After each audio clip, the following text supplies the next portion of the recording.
Zones can be used to split or break quantities into separate columns on your Excel spreadsheet, or omit anything that you do not want to count, for example, drawing legends. To create zones, you navigate to the Zone tab. Here, you can add any zone descriptions and draw a zone around everything you want to count within that heading. Zones are only taken into account after you process your takeoff, and the final quantities will be available in your Excel spreadsheet. If you have multiple zone areas, it is important to pay attention to the heading order. If you create the zone for the corridor before creating the zone for the overall area, the corridor zone will be overridden.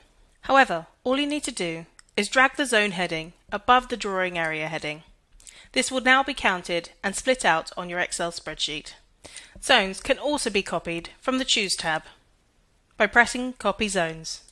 Zones will only be copied if there are not other zones within the discipline.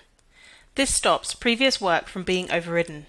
If you have a drawing that is a typical floor, for example, floor 1 to 7, you can use a zone multiplier to times this out.